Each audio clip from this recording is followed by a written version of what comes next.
প্রিয় শিক্ষার্থী বন্ধুরা, তোমাদের অনেকেরই আবদার ছিল হিস্ট্রি সাজেশনের। তোমাদের থার্ড সেমিস্টার হিস্ট্রি সাজেশন নিয়ে আজকের এই বিশেষ video.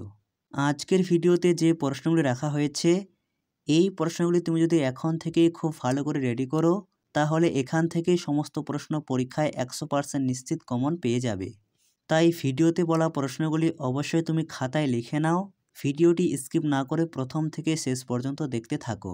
University of Gour Banga BA third semester suggestion 2024-25 history major, paper code HISMJMC5, paper name history of India 1200 AD to 1526 AD, socio culture and economic history.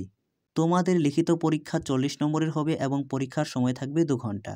ভিডিওটি তোমার হেল্পফুল মনে হলে অবশ্যই একটি লাইক করে দিও, আর চ্যানেলে নতুন হয়ে থাকলে চ্যানেলটিকে সাবস্ক্রাইব করে রাখতে একেবারেই ভুলো না, পরবর্তী ভিডিও নোটিফিকেশন সবার আগে পাওয়ার জন্য। তাহলে শুরু করা যাক আজকের ভিডিওর মূল আলোচ্য বিষয়। তোমাদের প্রশ্ন মূলত 3টি ক্যাটাগরিতে হয়ে থাকে। ক্যাটাগরি 1-এ মান 10-এর প্রশ্ন, ক্যাটাগরি 2-এ মান 5 এবং ক্যাটাগরি 3-এ মান 2।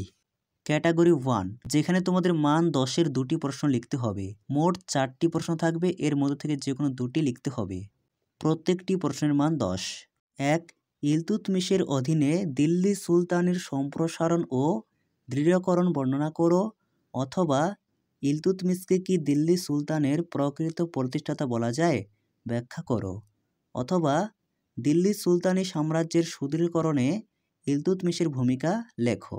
2 পর্বে আলাউদ্দিন খলজির প্রশাসনিক ও অর্থনৈতিক ব্যবস্থার সমালোচনামূলক বিশ্লেষণ করো, অথবা আলাউদ্দিন খলজির শাসনতান্ত্রিক ও অর্থনৈতিক সংস্কারগুলি আলোচনা করো, অথবা আলাউদ্দিন খলজির রাজস্ব সংস্কার ব্যাখ্যা করো, অথবা আলাউদ্দিন খলজির প্রশাসনিক ও অর্থনৈতিক সংস্কারগুলি লেখো।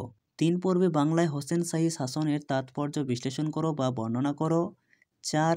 বিজয়নগর সাম্রাজ্যের সামাজিক এবং অর্থনৈতিক অবস্থা বর্ণনা করো, অথবা বিজয়নগর সাম্রাজ্যের সাংস্কৃতিক ও শৈল্পিক সাফল্যের মূল্যায়ন করো। 5 পর্বে মোগল কারা মোগলদের আক্রমণ প্রতিরোধ করতে দিল্লির সুলতানরা কী কী ব্যবস্থা গ্রহণ করেছিলেন। 6. ইকতা ব্যবস্থা বলতে কী বোঝায়, সুলতানি যুগে ভারতে ইকতা ব্যবস্থার বিবর্তন আলোচনা করো। 7 পর্বে বাংলার ইতিহাসে ইলিয়াস শাহী বংশের শাসনের গুরুত্ব আলোচনা করো। 8 পর্বে সুলতানি যুগে ভারতে সুফিবাদ জনপ্রিয় হয়ে ওঠার বিষয়টি তুমি কিভাবে ব্যাখ্যা করবে তা লেখো। 9. সুলতান আলাউদ্দিন খলজির বাজার নিয়ন্ত্রণ ব্যবস্থার সমালোচনামূলক বিশ্লেষণ করো, অর্থাৎ সুলতান আলাউদ্দিন খলজির মার্কেট পলিসি ভালো করে পড়তে হবে, অথবা আলাউদ্দিন খলজির বাজার নিয়ন্ত্রণ নীতি এর পটভূমি ও প্রধান বৈশিষ্ট্য আলোচনা করো। 10 পর্বে সুলতান মুহাম্মদ বিন তুগলকের যে কোনো 2টি প্রধান পরিকল্পনা সম্পর্কে আলোচনা করো। এরপর 11 নম্বর পর্বে সুলতানি যুগের ভক্তি আন্দোলন সম্পর্কে সংক্ষেপে আলোচনা করো, অথবা তুর্কো আফগান যুগে ভক্তি আন্দোলনের উৎপত্তি ও বিকাশের সন্ধান লেখো। এই 2টি প্রশ্নের উত্তর প্রায় একই হবে, 2টি অংশই তোমরা খুব ভালো করে পড়বে।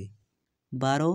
তুর্কো আফগান যুগে সুফি আন্দোলনের উৎপত্তি ও বিকাশ সম্পর্কে আলোচনা করো, অথবা সুফি আন্দোলন সম্পর্কে সংক্ষিপ্ত টিকা লেখো। এই 12টি প্রশ্ন সবার আগে খুব ভালো করে রেডি করবে। এক্সট্রা হিসেবে যে প্রশ্নগুলি পড়বে: 1.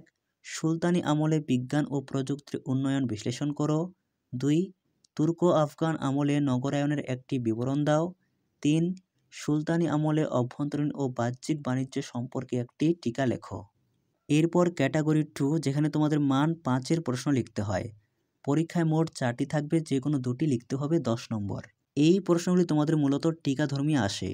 1 পর্বে জিয়াউদ্দিন বারনী অর্থাৎ ফতোয়া-ই জাহানদারি খুব ভালো করে পড়বে। 2. সুলতানা রাজিয়া। 3.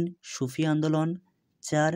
বন্দেগান-ই চাহেলগান খুব গুরুত্বপূর্ণ, অর্থাৎ সুলতান ইলতুৎমিশ 40 জন মন্ত্রীকে নিয়ে যে চক্র তৈরি করেছিলেন সেই অংশটি খুব ভালো করে পড়বে।